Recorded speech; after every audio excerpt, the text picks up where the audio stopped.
está ayudándole a Luis y a Marcela, que ya están instalados aquí. Los presento de inmediato. Pase nomás, pase nomás. Pase. Ahí no, Ahí se agachó está. ahora para pasar. Y justo bien la cámara cambió a mostrar a Luis. Bueno, estamos con Luis Mesina, vocero de la coordinadora No Más AFP, y con Marcela Vera, economista, con quienes vamos a conversar hoy día. Nos adelantamos incluso en los temas cuando te presenté, Luis, en la mañana, tempranito, y a Marcela también. Porque, bueno, son temas particularmente importantes y especiales.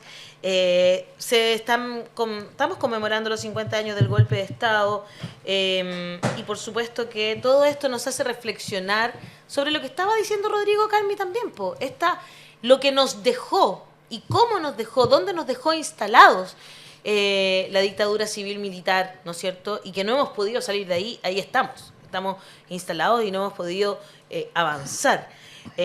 Y por eso quiero primero partir con que ambos me puedan hacer una reflexión sobre esta conmemoración que estamos viviendo como país. Bueno, efectivamente la conmemoración nos encuentra en un momento muy, muy complejo a los chilenos y chilenas, y particularmente al mundo del trabajo, del cual yo me siento absolutamente parte, represento, soy sindicalista y por lo tanto hablo desde esa óptica. Por supuesto que si uno hace un balance desapasionado de la realidad y alejado del dogma, ¿sí? Creo que es relevante hoy día tratar de hacer el esfuerzo por tratar de objetivar, creo que no es una tarea fácil, pero tratar de buscar aquellos elementos que son relevantes, rescatar del periodo de la Unidad Popular, con el objeto, bueno, la historia nunca se puede repetir, ¿sí? Pero a lo menos tratar de recuperar o poner en relieve aquellos aspectos que fueron sustantivos, de cuáles son las razones, las causas que fundamentalmente llevaron a tener que aplastar la democracia por parte de los sectores más reaccionarios de este país, que hoy día están absolutamente desatados. Claro, desatados. Y entonces es relevante que la ciudadanía lo entienda para que no nos confundamos. Porque tenemos que... Hay mucho discurso con frases cliché. Conozcamos la historia porque así conociéndola no la vamos a repetir. ¿Qué quiere decir eso? La izquierda particularmente ha asumido, ha instalado ese discurso y lo encuentro tan falso, tan mediocre, porque en realidad no apunta a los problemas de fondo. ¿Qué es lo que podemos rescatar de la Unidad Popular desde el mundo del trabajo? Bueno, fundamentalmente que las remuneraciones, la participación del mundo del trabajo en las remuneraciones aumentó más de 15 puntos. Llegamos a tener casi un 65% del ingreso determinado en las remuneraciones. Hay mucho mito respecto de eso, ¿no? Bueno, eso es relevante porque además había mucha inflación. Entonces, claro, uno podría decir de qué valía de que los trabajadores hubiesen aumentado las remuneraciones si la inflación. Pero había reparación, habían reajustes importantes. Mira, después de la dictadura, particularmente después del 75, la primera crisis del 82, bueno, Marcela, economista, claro, los trabajadores cayeron en participación, nunca pudieron superar el 41%. Es decir, perdimos casi un tercio de la participación de las remuneraciones en el total de los ingresos chilenos. Pero además, es relevante que los auditores de este programa lo sepan. La banca el año 71, el mes de noviembre, logró controlar casi el 91% del crédito. ¿Qué importancia tiene eso? La gente dirá, ¿pero qué me interesa a mí? Es relevante porque cuando el Estado controla el valor, el precio de la mercancía llamada dinero, es decir, del crédito, aumenta considerablemente la cobertura, es decir, la gente que más necesita el crédito puede acceder a él porque es más barato. Claro. De hecho, no voy a aburrir con las cifras, pero son importantísimas. Entonces, esas son cosas importantes. El tema de los derechos sociales, cómo se fueron configurando, el medio litro de leche que es tan importante para el tema de la nutrición de nuestros niños y niñas. En fin, una cantidad de... ¿Que hubieron errores en la Unidad Popular? Por supuesto que hubieron errores, muchos errores, políticos sobre todo. Pero hoy día, 50 años, ¿cuál es lo más grave? Que tenemos una derecha soberbia, particularmente aquella que representa el gran empresariado de este país, y yo lo quiero decir así categóricamente, todo el gran empresariado de este país es ilegítimo. No hay grandes empresarios cuya propiedad, cuya riqueza sea legítima. Desafío a quienes escuchan este programa, a que nos digan qué gran multimillonario de este país ha construido su fortuna, de manera legítima, su riqueza de manera legítima. Legítima, no estoy hablando de manera lícita, de manera legítima. Hablemos de Ponce Lerú, claro. Hablemos de la familia Mate, hablemos de la familia Luxi, que se han coludido de manera grosera, que han contaminado el ecosistema, violando las normas ambientales, medioambientales, que han producido una cantidad impresionante de prácticas antisindicales desleales contra los trabajadores. Es decir, no hay absolutamente ningún gran empresariado en este país que no se haya coludido de manera brutal y grosera para tener esa riqueza. Bueno, esos son los sectores que financian a la derecha que está en el Congreso hoy día y que es la que de manera soberbia se empeña en tratar de instalar un discurso que lo único que hace es radicalizar el país, crisparlo. Lejos está cada vez la paz social en este país. Cuando escucha uno a políticos autodefinidos como de izquierda que llaman y emplazan a tener esfuerzos, a hacer esfuerzos por la paz social, no comprende que la paz social solamente se puede garantizar en la medida que ciertos derechos fundamentales estén garantizados, cosa que no ocurre en nuestro país. Así que a 50 años lo que podemos decir, para concluir, es que bueno, tenemos que recuperar eso que hizo posible que los chilenos, las chilenas soñáramos con un mundo mejor. Creo que eso no hay que perderlo. La esperanza es lo último que se pierde. Pero los trabajadores tenemos un desafío gigantesco, recuperar derechos fundamentales y que hoy día siguen en cuestionamiento, como el tema de la seguridad social, las pensiones, la salud, la educación, el derecho a la vivienda, etcétera. Creo que ese es el desafío más grande que tenemos en estos 50 años. Marcela, tú como economista, ¿cómo ves estos 50 años y qué perdimos y qué hemos ganado algo en estos 50 años? Ay, tu pregunta me encanta porque en efecto perdimos como la senda de un modelo de desarrollo para nuestro país.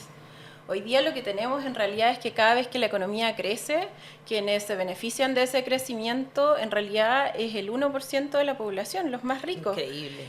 Incluso si uno mira los datos más específicos, es el 0,01% de la población, 1.315 contribuyentes. Esos son los que verdaderamente se están beneficiando con el modelo de crecimiento que tenemos hoy en día y que, como vemos, ya está incluso entrando en crisis porque hace mucho tiempo, digamos, que no estamos en tasas como los tuvimos en los años 90, del 7% o 5% posteriormente. Entonces, es un modelo, el actual, fracasado, pero al mismo tiempo también es un modelo que no tiene una trayectoria histórica que te permita recuperar aquellos elementos que se construyeron desde la década de 1920 hasta el 73. O sea, esto no fue un modelo que se le haya ocurrido específicamente solo al sector de la UP, era toda la sociedad chilena quienes pensaban la posibilidad entonces de producir un desarrollo económico, pero no para las garantías de los pequeños, sino que para las garantías de los mayoritarios, de toda la población en su conjunto. Yo quiero centrarme en tres cosas, porque hay muchos elementos que uno podría hablar sobre cuál es la relevancia del modelo económico de la UP. Lo primero son la nacionalización, no solo del cobre, de los minerales, de la banca, de empresas logísticas, de desarrollo industrial, sino que además con una concepción de configuración de propiedad social, algo que hoy día para la gente está absolutamente olvidado. O existe la empresa privada o entonces no existen los emprendimientos de sobrevivencia y nada más. No ven otra cosa, no ven otra posibilidad. Y tampoco piensan que el Estado puede tener una concepción participativa como lo fue en ese periodo, porque no era que solo el Estado se apropiaba de esas riquezas o de esos bienes, sino que estaba al servicio de los trabajadores, de la sociedad, y por eso Luis plantea que hubo un alza tan importante en los salarios de esa época, porque en efecto las rentabilidades que estaba teniendo las empresas de propiedad social y las industrias en Chile, entonces eran en beneficio de esos trabajadores. Entonces, ese elemento es el primero y es el fundamental. Tenemos un espacio colectivo que nos beneficia a todos y que además tenemos derecho de controlar, de ejecutar y de tomar decisiones sobre esa producción. Eso hoy día, como sabes, es absolutamente, digamos, claro, invisibilizado. Como si el Estado burócrata fuera la única posibilidad que nosotros tuviéramos de generar un ejercicio productivo público. Por otro lado, el segundo elemento es la democracia económica.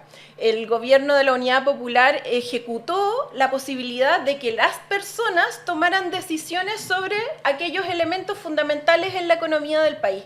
Eso hoy día, como sabemos, también es imposible. Vimos lo que pasó con el TPP-11, en que simplemente estaba todo el mundo en contra, sin embargo, y se aprobó, se depositó, en fin. Claro. Entonces, esos elementos de democracia económica dan la posibilidad de que la gente no solo decida sobre sobre los políticos que los representan, sino que también tome decisión sobre qué se hace en la economía. Ese es el segundo elemento. Y el tercer elemento es el carácter global de este modelo, ¿ya? O sea, la vía chilena al socialismo en la construcción de propiedad social y de la participación de la gente se expresaba en los espacios públicos a nivel global. Y entonces el gobierno de Salvador Allende presentó una alternativa al mundo para que no solo Chile saliera al subdesarrollo, sino que también los países, hermanos de América Latina y, por cierto, de África, de Asia. Entonces, ese horizonte configuró un grupo. Esto está absolutamente olvidado en nuestra memoria. El grupo de los 77, que hace una declaración, que es la Declaración de Lima. Posteriormente se fueron sumando muchos otros países, llegando a ser 133, en donde deciden que los pueblos son quienes tienen derecho a beneficiarse de aquellos bienes naturales estratégicos de sus países. Imagínate si tú hoy día al capitalismo le dijeras, mira, ya no vamos a seguir permitiendo que ustedes se lleven lo que es de nosotros, nos paguen con suerte algo de impuestos para su propio beneficio, sino que vamos a entonces recuperar esos bienes para el beneficio de las grandes mayorías. Ese modelo fue el que presentó el presidente Salvador Allende, no solo en su programa de gobierno, sino que décadas antes, y por tanto Estados Unidos genera esta fuerte intervención sobre la derecha, sobre el gran empresariado y, por cierto, toda esta estrategia de caos que finalmente viene de Estados Unidos, como lo hemos sabido muy claramente por los mismos informes que la CIA presentó y que además nos dan una certeza de quién finalmente configuró el golpe y desde cuándo, que yo creo que es algo que todavía, no maneja la gran mayoría de la población. Los que estamos más informados, en realidad lo sabemos, pero el origen es porque en el fondo el presidente estaba proponiendo una alternativa para todo el mundo, una alternativa global de superación del capitalismo, con una concepción muy humanista además. Entonces, en este contexto, claro, si miramos lo que ocurrió en la dictadura, tenemos una reversa de todo ese proceso que, como decía, duró casi 50 años. Es un proceso que se reversa, se eliminan las empresas públicas, se reprimen a los trabajadores, se disminuye por 15 años los salarios reales de los trabajadores, generando una pérdida tal en sus ingresos que cómo se compensó con deuda. Pues como lo que estamos viendo hoy en día es el efecto de esa época, que la gente tenga que vivir de deuda, porque de esa manera compensa sus salarios, proviene de ese momento. Y entonces, si uno analiza el resto de los factores, tienes privatizaciones extremas en nuestro país, tienes también, por cierto, una liberalización comercial, es decir, que cualquiera podía vender productos en nuestro país y eso destruyó la industria nacional, y por cierto también una apertura de capitales que generó un nivel de endeudamiento que Chile no pudo pagar, se endeudó y con esos mismos pagares de deuda compraron nuestras empresas productivas que tardaron años en constituirse. Esa es la realidad del modelo, de la dictadura, muy contrario a lo que les comentaba anteriormente y por tanto, claro, hoy día lo que tenemos simplemente es una continuidad de eso y también una profundización con lo que está ocurriendo en el Consejo Constitucional. Ya vamos a entrar en el Consejo Constitucional, Rodrigo. Lucho, te pregunto a ti, ¿qué pasa con la derecha hoy día? La derecha y el empresariado. Porque hasta, te digo yo, antes del estallido social, y me tocó verlo a mí, en las experiencias laborales que tuve, habían dos tipos de empresarios dentro del espectro de la derecha. Quizás los que se negaban a tratar la dictadura y pedían que colocaran ahí gobiernos militares, y otros que decían, no, sé que la dictadura hay que llamarla dictadura, Pinochet hay que llamarlo dictadura, pero eso se rompió en 2019, porque hubo como una interpretación de un pacto social que se había vulnerado. O sea, yo le digo dictador a Pinochet, pero tú no te metáis con amenazar mi interés económico. Claro. Y al momento de que el estallido social desafía esos intereses, todos se colocan radicalizados en la misma micro reaccionaria. Todos. Entonces, ¿cómo ves hoy día una salida a esta problemática con un empresariado que está cada día más cerca de la ultraderecha?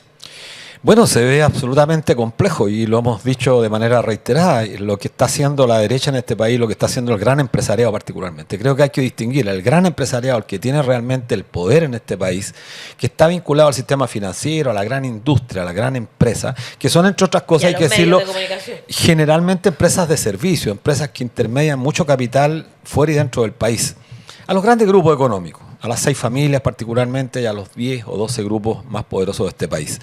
Están jugando con fuego. Este país no se puede seguir administrando de la manera que lo ha hecho, con tanta desigualdad social, porque hay que decirlo, esta gente ha instalado el discurso de que la desigualdad no es el problema, que aquí claro, lo que se requiere es un Estado que sea capaz de subsidiar, de atender, de focalizar el gasto con el objeto de que la gente viva en condiciones prácticamente en el nivel mínimo de la pobreza, es decir, con ingresos cercanos al límite de insisto, el monto de la pobreza. No creo que ellos tengan esa concepción. Bueno, detrás de eso entonces se esconde una idea de Estado que es absolutamente demencial y que creo que la derecha chilena y el empresariado chileno tienen esto una particularidad, una peculiaridad que lo hace y que lo distingue del resto de los países de América Latina, porque las derechas y las empresas, los grandes empresarios del mundo, son todos prácticamente iguales, tienen la misma lógica, ¿sí?, de enfrentar la sociedad. Siempre buscan rentabilizar el capital independiente o prescindiendo de los efectos que esto genera, ¿no?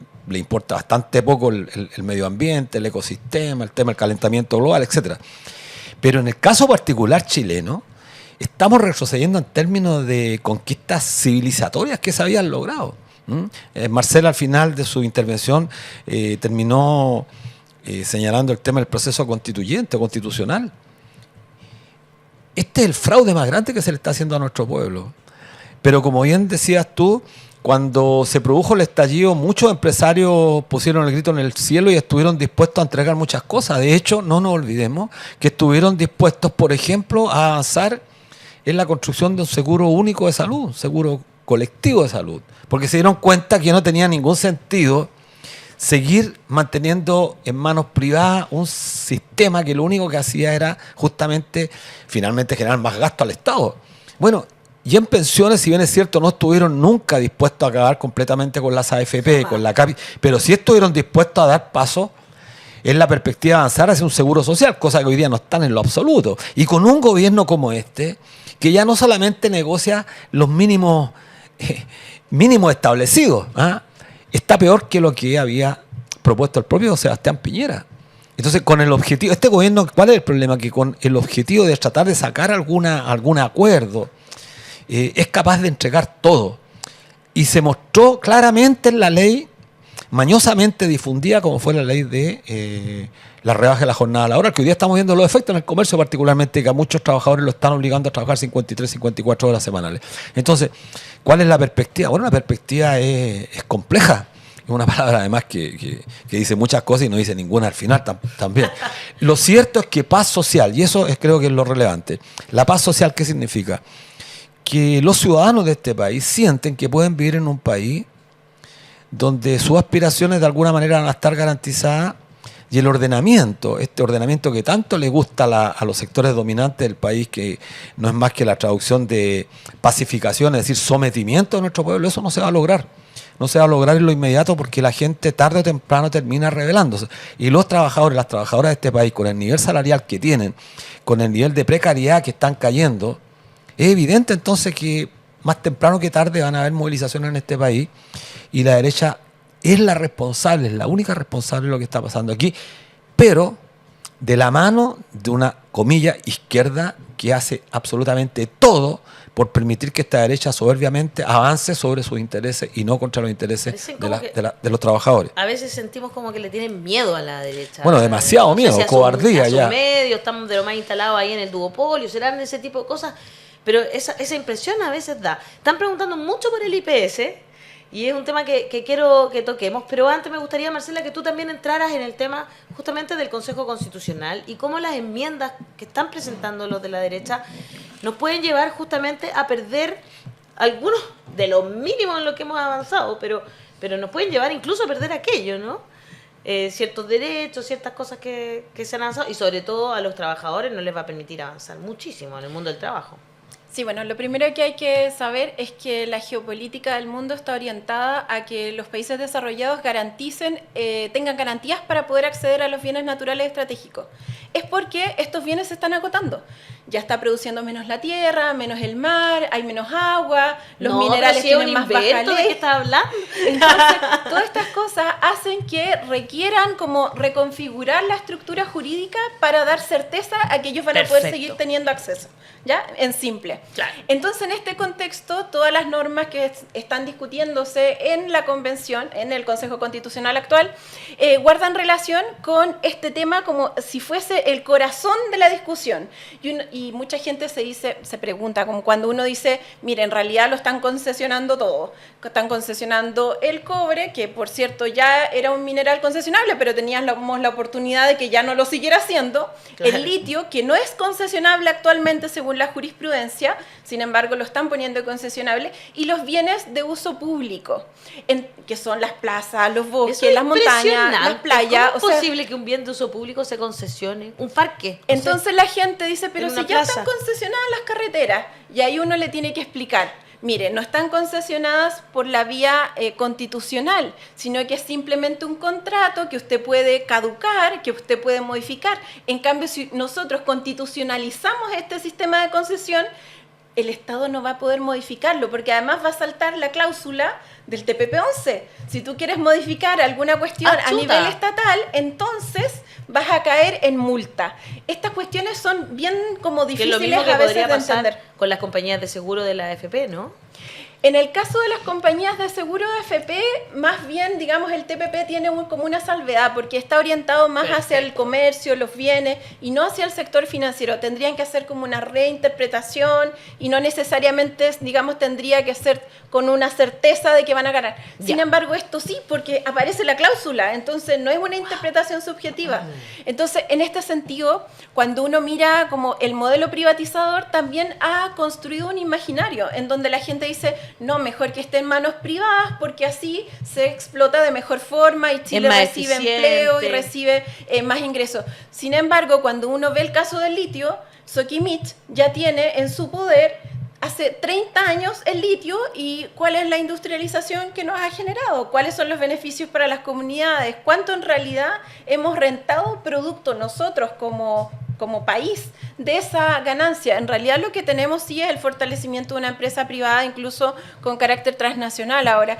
Entonces, ese tipo de como construcciones del imaginario privatizador son súper complejas porque, por ejemplo, van a generar una modernización y van a incluir unos electrolizadores, que es como la primera etapa de cierto valor agregado del hidrógeno verde. Pero si uno mira los datos, son 800 millones de dólares, son 100 empleos.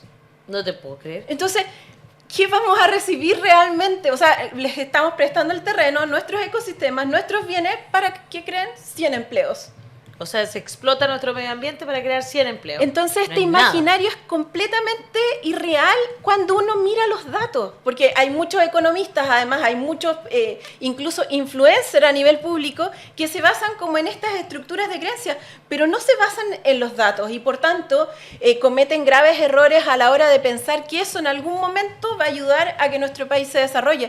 Lo que vamos a tener es un mayor nivel de despojo, de desposesión, de robo, en definitiva, y de mayores niveles de zonas de sacrificio, que también es uno de los problemas que existe en nuestro país y que no existe en el mundo desarrollado, porque existen normativas adecuadas, porque no se los permiten, porque además diversifican la producción, no la concentran tanto que el país dependa únicamente de esa explotación. Entonces, ese tipo de elementos hoy día se están constitucionalizando, y ese es el problema más grave, porque si uno lo mira ahora ya no solo desde la perspectiva como económica, sino militar, por ejemplo, si tú concesionas un camino y el privado decide que por ahí no puede pasar nadie, o decide que lo pueden vender, porque además les dieron derecho de propiedad, uso, goce y disposición, pueden recibir lucro, pueden entonces venderlo y pueden disponer en definitiva de ese bien.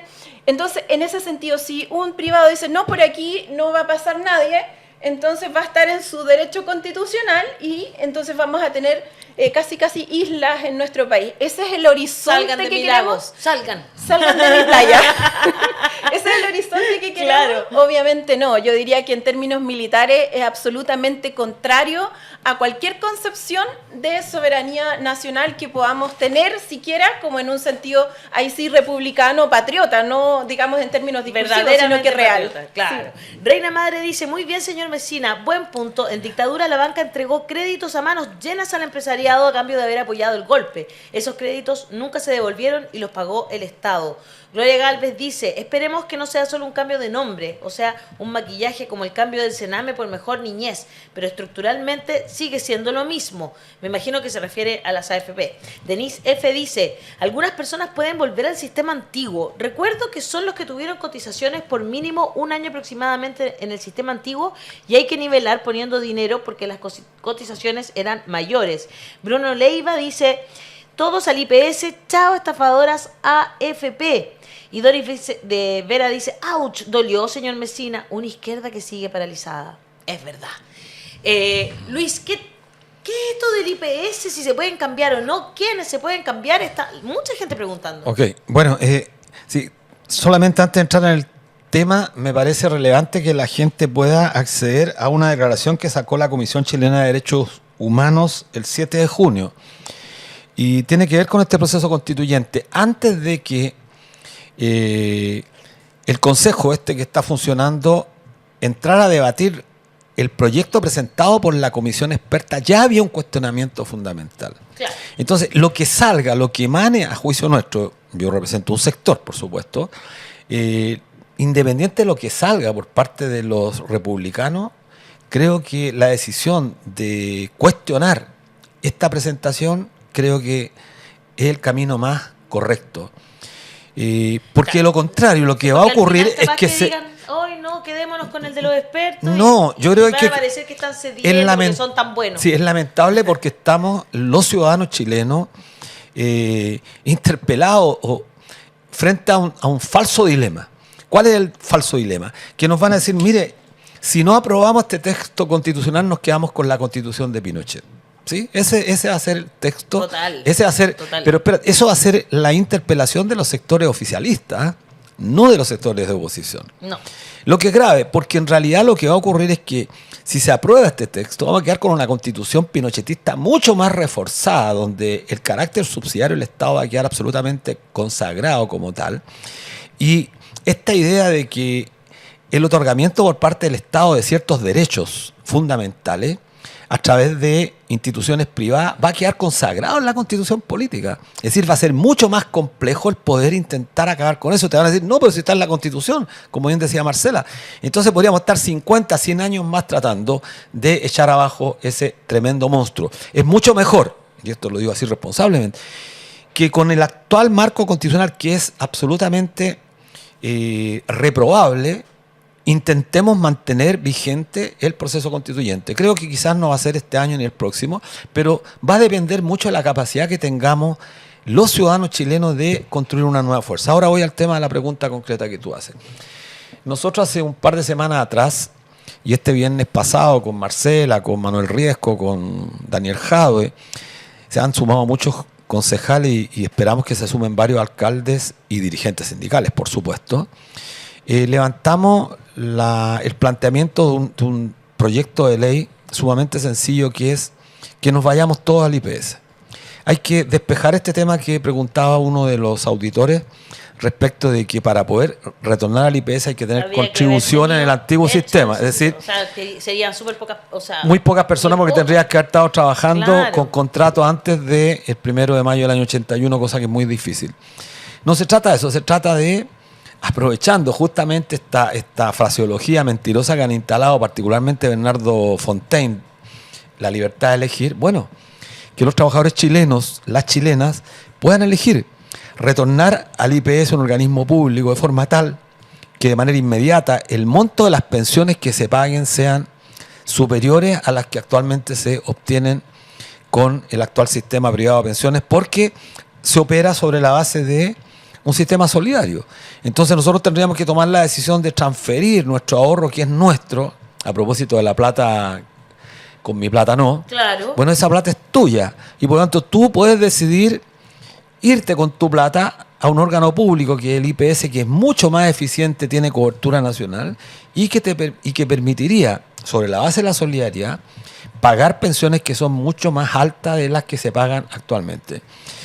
El proyecto de ley estamos trabajando, vamos a tener que precisarlo muy bien, claramente. Esperamos, y esto es lo más relevante para quienes nos escuchan, esperamos de aquí a fin de septiembre tener 1000 firmas. Con esas 1000 firmas le vamos a pedir una audiencia al presidente de la República, Gabriel Boric. Le vamos a presentar este proyecto y la idea es que durante el mes de octubre, noviembre, podamos juntar 100.000 firmas más y a partir de ahí partir con una campaña, que es una campaña ambiciosa, o sea, juntar, no sé, a marzo del próximo año 1 millón de firmas de forma tal, acabar de una vez por todas con este sistema, ya que no hay, y esto es lo más relevante, ya que no hay voluntad política. No hay voluntad política de acabar con este sistema que es la demanda más sentida de nuestro país.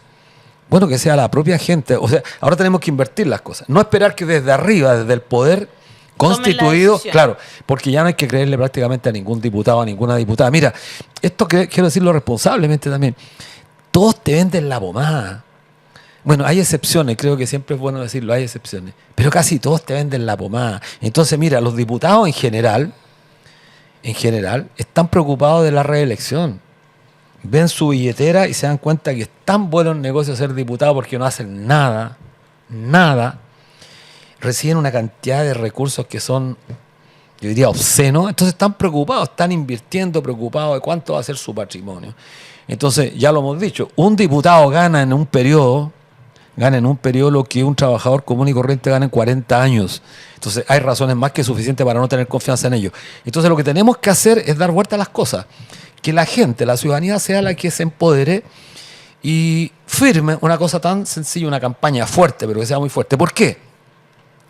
Porque si en marzo logramos tener 100.000 y nos proponemos una meta de 1 millón, el próximo año hay elecciones y los políticos a lo que le temen justamente al castigo popular. Y sincerar las cosas, que Bernardo Fontey, la gente que está con esta consigna con mi plata no, que no se la toquen, bueno, que digan. Si la plata es ¿En nuestra, qué están? bueno. Claro. Entonces, haciendo uso de la libertad, bueno, los trabajadores, las trabajadoras que decían, efectivamente, un sistema de seguridad social público que tenga el reaseguro, y esto es relevante también, el resguardo de forma tal que los gobiernos, como se le teme, los gobiernos no metan las manos, cosa que nunca ha ocurrido en todo caso, pero para que la gente, la propaganda derechista que dice que el gobierno se mete y roba las plata. Bueno, hay que tomar los reaseguros de forma tal que el IPS, que ha sido un órgano bastante exitoso, se dote de mayor tonelaje con un nuevo estatuto, con más recursos, y pueda garantizar efectivamente que nos vayamos de manera masiva, y eso que permita mejorar las pensiones de los actuales pensionados, que son 2 millones de personas, un poquito más, y de los que se van a ir pensionando en los próximos años. Esa es la tarea. Es muy interesante lo que tú dices. Yo también creo que dar vuelta al argumento de ello es la mejor forma de atacarlo. Marcela, ¿pero existe la capacidad del IPS para hacerse cargo de todo esto? Es como una duda que me surgió de repente. No solo existe la capacidad, sino que además en la actualidad lo hace mejor. Por ejemplo, las pensiones de retiro programado, que es el clásico, digamos, sistema de retiro, en general, si uno mira toda la serie de datos, tú tienes que el IPS entrega el doble de las pensiones que están entregando el sistema de AFP. Eso se mantiene a lo largo, no es un periodo, no es, digamos, como algo circunstancial, sino que en efecto es estructural. Y eso obedece a varias razones. Primero, tienes un sistema que es homogéneo y por tanto todas las inversiones que tú realizas son mucho mejor orientadas que en base a 6 o 7 grupos económicos que toman decisiones sobre dónde le conviene más a sí mismos invertir tu dinero, que es lo que ocurre actualmente. Hoy día las inversiones están orientadas a que tienen acceso a un capital muy grande que destinan para las inversiones que a ellos les convienen y te entregan a ti una rentabilidad, una tasa de interés muy bajita, digamos, y dicen, no, esto es producto del mercado, pero si uno analiza los mismos fondos de, por ejemplo, de ahorros que ellos tienen, los depósitos a plazo, todas estas estructuras de instrumentos financieros, y comparan en que las mismas AFP que tienen a su vez ese mismo banco, tú puedes observar que tienen más rentabilidad cuando son instrumentos del banco que cuando son los instrumentos de las AFP. Entonces, tú cuando observas esos casos, que además es una trayectoria histórica, Claro. tú sabes que es porque están accediendo a un capital que ellos ven cómo disponer, cuánto invertir y qué tasa pagarse, que al final como la posibilidad que ellos tienen. Entonces, esta concepción de la libertad de elegir nos permite darle a las personas la posibilidad real de tomar decisiones. ¿Y por qué no? La gente se preguntará, bueno, entonces, ¿por qué no están pensando en plantear una AFP estatal? Un sistema de AFP estatal lo que provocaría es la profundización del problema, la profundización del sistema. Sin embargo, si mantenemos el IPS, lo que tenemos es que no estamos haciendo una reforma estructural, no estamos creando otra institución, sino que dada la institucionalidad que tenemos, estamos aprovechándola. Y claro, como se pone este incentivo a que la gente pueda retirar parte de su fondo, eso significa también que las personas primero van a tener garantía de una pensión digna, porque la va a tener que proveer el Estado, y segundo, la gente va a poder retirar parte de sus dineros, que es algo que también es legítimo, porque esta discusión de cómo no, esto en realidad nos hace mal como sociedad, genera inflación y todo este tipo de cuestiones, yo la planteé al principio, yo dije al principio, miren, si generan un retiro pueden generar inflación a menos que, y el a menos que era que se utilizara esos recursos en aumento en capacidad instalada, tu primera vivienda, un auto, un emprendimiento, ese tipo de cuestiones fortalece la estructura productiva, no genera inflación, genera incluso todo lo contrario. Pero claro, muchas veces se le oculta esta información a la población y lamentablemente se la utiliza para pensar que realmente la única solución que tiene es el sistema privado. Sin embargo, si uno analiza los datos, evidentemente el sistema público da garantías de una real construcción de derechos que no solo, digamos, puede estar al servicio del mercado, al vaivén del mercado, sino que en efecto te genere una pensión que tú puedas considerar como digna. Hoy día 250.000 pesos, muy por cierto, no es una pensión digna. ¿Qué te alcanza a comprar? Digamos, ¿para qué te alcanzan 250.000 pesos? No. Y eso es parte, digamos, de la discusión que va a estallar si se aprueba esta reforma. Yo lo he planteado en distintos momentos. Esto es casi como un boomerang, porque en la medida que tú postergas un cambio estructural, simplemente se agudiza y se profundiza el problema. Porque hoy día el Estado ya está pagando el 60% de las pensiones. Eso es lo que ya ocurre. Hoy día el Estado es el que paga las pensiones, no es ni el sistema de AFP ni el sistema de capitalización individual. Errol Flynn dice, excelente propuesta, es vital nuestra unidad, pongamos en jaque este sistema espurio e indecente que solo entrega pobreza, cambiarse de manera masiva al IPS. Roxana Olivares dice, a mí me hicieron el bono de reconocimiento, eran 600.000, se lo quedó la AFP con ellos y nunca se sumó a mis fondos, todo lo contrario, he perdido más de 1 millón. Hay varios comentarios sobre esta idea y a varios les parece muy bien. Patricia Toro dice al tiro, yo firmo esa petición del IPS. Así que van a tener que seguir viviendo, chiquillos, para hacer campaña con esto. Bueno, si queremos firmar, llegar a 1 sí, millón, sí, ¿por qué no? La coordinadora No Más AFP ha logrado marchas con más de 1 millón de personas, logró votaciones. Un plebiscito con más de 1 millón. Plebiscito, exacto. Más de 1 millón de personas. Sí, sí. Mira, la gente que le atrae esta idea, luego vamos a tener que montar una página, yo creo, donde la gente va a poder ingresar para poder firmar. Ya. Estamos con un código, desgraciadamente ahora no lo podemos mostrar acá, pero tenemos un código. Nos mandan el código, claro, por supuesto. Redes, yo creo que la próxima semana ya vamos a estar en condiciones, de forma tal que la gente pueda con su familia firmar y se haga una campaña sobre la base. Mira, todavía falta precisar, como te decía al comienzo, precisar bien el proyecto de ley de forma tal ver cuántos van a ser los recursos requeridos. Claro, la cosa chica. Pero exacto. La idea general de transferir nuestro ahorro y esperar que un sistema público garantice y dé certeza a la ciudadanía es lo más importante. Creo que hay datos que son absolutamente irrefutables. El nivel de pensión que están sacando las mujeres en nuestro país es brutal, lo que comentan ahí las mujeres. Hay una brecha enorme. Que es tremenda. Así que bueno, ese es un gran desafío que yo creo que tenemos que impulsarlo.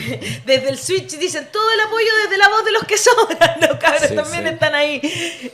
¿Tenemos el código? No te puedo creer. Sí, ya, claro. Para empezar a hacer esta campaña, por supuesto. Lo vamos ahí a hacer. Está. Mira, ahí está el código, po. Sí. Por ahí ingresan y que vayan firmando. Sí, es muy importante. ¿Nos vamos a meter al toque entonces? Sí. Porque esto Exacto. Con permite, dinosaurio claro, permite juntar Mira, rápidamente. entré al tiro. ¿Entraste? Sí. Mira qué bueno. Al tiro. Sí. Fantástico. Funciona más que bien.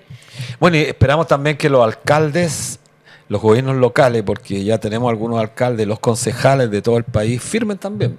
Comiencen a ser parte, porque en realidad esto tiene que ver con una demanda que es muy sentida. La Ay, soy demanda. concejala, pues. Bueno, con mayor razón, voy entonces, a firmar al tiro. sería muy importante una concejal como tú, tus compañeras, tus colegas concejales de la comuna Se en la los cual voy a tú eres. proponer hoy día. Claro, yo creo Tenemos que comisiones. porque esto es un tema central, no es un tema, y con Marcela lo hemos estado discutiendo, no es un tema ideológico, esto es transversal.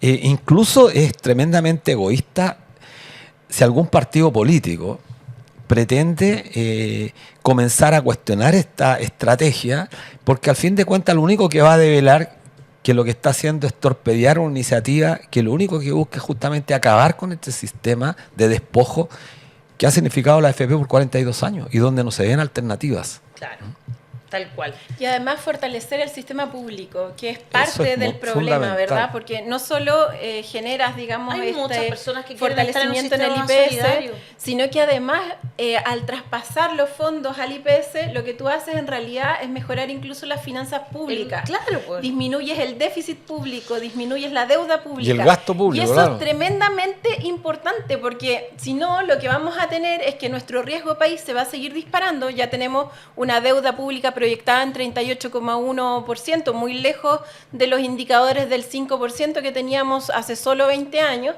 Y por tanto, en la medida que tú generas un gasto tan grande permanentemente, imagínate, 60% de las pensiones es pagado por el Estado, eso acumula a la larga un nivel de deuda que es impagable. ¿Y qué vamos a hacer cuando el Estado diga, no podemos financiar ahora la salud porque resulta que tenemos que pagar las pensiones? Entonces es fundamental hacer ese cambio ahora para que no sigan lucrando las AFP, que además siguen teniendo unas importantes ganancias, incluso en términos de su rentabilidad como patrimonio. Sin embargo, la gente hoy día está recibiendo una tasa de rentabilidad muy baja y eso ocurre fundamentalmente por las decisiones que hoy día se toman en el sistema de administración de fondos de pensiones. Muy, pero muy interesante todo esto, con campaña incluida, señores. Me encantó. Ni un peso más a las AFP, cámbiate al IPS para todas y todos y todes aquellos que nos están viendo y creen que el sistema público debe ser fortalecido, y no son pocas personas, yo estoy segura de eso. Muchas gracias, Marcela, muchas gracias. Nos Luis, vemos, hasta por la estar próxima. esta mañana.